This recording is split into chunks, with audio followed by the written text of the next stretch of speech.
Today I want to answer the question, did Jesus really die on the cross? And that might sound like a strange question, but it's an important one because a central claim of the Christian faith is that Jesus resurrected 3 days after dying by crucifixion. And so if Jesus didn't actually die on that cross, then there's no resurrection either. So as the mathematician, bioethicist, and theologian John Lennox puts it, without the resurrection, there simply is no Christian message. Or even the Apostle Paul says in 1 Corinthians, and if Christ has not been raised, our preaching is useless, and so is your faith. Now, Jesus' death by crucifixion is really well attested in both Christian and non-Christian history by scholars. So the New Testament scholar Bart Ehrman, he wrote in his book, The Historical Jesus, that one of the most central facts of history is that Jesus was crucified on orders of the Roman prefect of Judea, Pontius Pilate. That said, one of the reasons we're talking about today is that there are still some people who think that Jesus never died on the cross, and there tend to be two theories around this, that either Jesus wasn't on the cross in the first place, or that he was on the cross but that he didn't die. So we're going to look at each one of these theories a little bit more, and I'm going to explain why I think that they don't work. So the first theory is that Jesus never died on the cross. And this one tends to follow the logic that Jesus was supposed to die on the cross, and that someone did die on the cross, and people believed that it was Jesus, but that it wasn't actually Jesus, that instead it was, maybe one of his disciples who volunteered to go in his place, or that it was the disciple Judas Iscariot who was the one who betrayed Jesus, or that it was Simon of Cyrene, the man who carried Jesus's cross to the place of execution. So this would mean no death, no resurrection. And here's why this theory isn't so great. The first reason is that there's no evidence for it. It's purely just speculation, whereas by contrast, there's a lot of historical evidence, again, both by Christians and non-Christians, that Jesus did die on a cross and that his mother and close friends and disciples were there, right? This was a public execution. His loved ones were there, and they would have known if it wasn't Jesus. As well, these disciples, these loved ones, went on to proclaim that Jesus did die on the cross and was resurrected 3 days later, and most of them were tortured and killed for making these claims. So they would have had no motivation to make these claims unless they believed them to be true. And since they were there, they were in a position to know whether or not they were true. Okay, so the next theory is that Jesus was crucified, but that he didn't actually die on the cross. Rather, he just fainted and looked like he died, but that he was still very much alive when he was taken down from the cross and revived when he was later buried in the tomb. So this is sometimes called the swoon theory. And I think that this theory also is not great. Again, both Christians and non-Christian historical documents record Jesus dying by crucifixion. The Christian accounts, you can look at the Gospels, and then strong non-Christian accounts include the first century Roman historian Tacitus, who wrote that Jesus suffered the extreme penalty during the reign of Tiberius at the hands of Pontius Pilate. So here the extreme penalty is understood to mean crucifixion.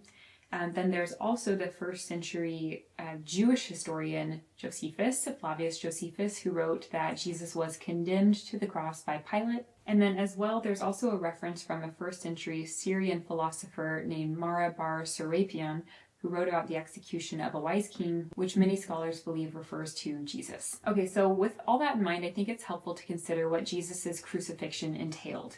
First, before the crucifixion, we know from historical accounts that the Roman governor who authorized Jesus' execution, Pontius Pilate, we've heard his name a couple times now, he had Jesus scourged.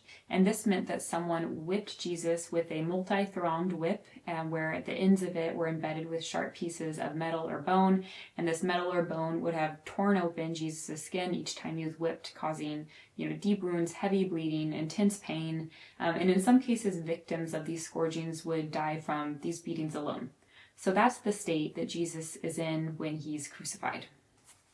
Crucifixion, if you're unfamiliar, this was a Roman method of execution that was painful and very effective. People did not survive crucifixion, and the soldiers who carried it out knew how to make sure that the victims did not survive, and they themselves would face they themselves would face harsh consequences if they didn't do their job. So how crucifixion works is that the victims are slowly suffocating because their body weight pulls down on their chest, making it extremely difficult to breathe. So to take each breath, they're having to push themselves up with their nailed feet and arms, which, caused excruciating pain, of course, but also the combination of suffocation, severe blood loss, shock, and exhaustion eventually overwhelms the body, leading to respiratory failure and possibly heart failure as well. So Roman executioners, they would also sometimes take extra measures to make sure the victim died quickly. And one of these methods was breaking the victim's legs so that they could no longer push themselves up to, relieve that pressure in their lungs and draw in air. And the Gospel of John actually records that this is just what they did with the two men who were crucified on either side of Jesus. It says, "Now it was the day of preparation, and the next day was to be a special Sabbath. Because the Jewish leaders did not want the bodies left on the crosses during the Sabbath, they asked Pilate to have the legs broken and the bodies taken down. The soldiers therefore came and broke the legs of the first man who had been crucified with Jesus, and then those of the other. But when they came to Jesus and found that he was already dead, they did not break his legs." Another thing a Roman executioner could do to make sure that someone was dead was to run a spear through the victim's side and then up through the heart and pierce the sac surrounding both the heart and the lungs, which could cause rapid blood loss, fatal damage, again to the heart and lungs. And John records that they did do this to Jesus. So continuing with the same passage, it says, "Instead of breaking his legs, one of the soldiers pierced Jesus' side with a spear, bringing a sudden flow of blood and water." And the blood and water likely came from a mixture of blood and pleural or pericardial fluid, which is the clear fluid that surrounds the lungs or the heart. So when the spear pierced Jesus' side, it would have ruptured the lungs or the sac around the heart, causing both blood and this fluid to spill out.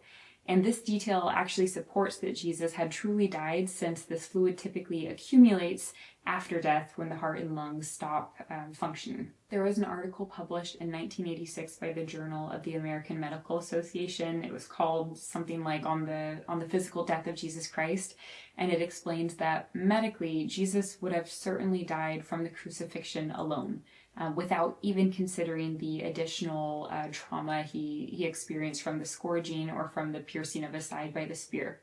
So that's the state that Jesus was in when he was removed from the cross, dead. But for the sake of argument, let's pretend that Jesus had just fainted. At this point, he would still be in critical condition, right? He would have experienced massive blood loss, massive trauma, dehydration, and it's after that we know he was removed from the cross and buried, and in being buried, that meant he was wrapped tightly with heavy linens, about 75 pounds of spices as an ancient way of honoring an important person. So dead or critically ill, he was weighted down, he was tightly bound. You can think of it a little bit like an Egyptian mummy being wrapped. And then after that, Jesus was sealed inside a tomb. The door to the tomb was so heavy that it needed multiple strong men to lift it. Add to that Jesus was inside of the tomb for 3 days with no medical attention, no food, no water, and that there were guards stationed around the outside of the tomb to make sure that none of Jesus's disciples came and tampered with and took the body.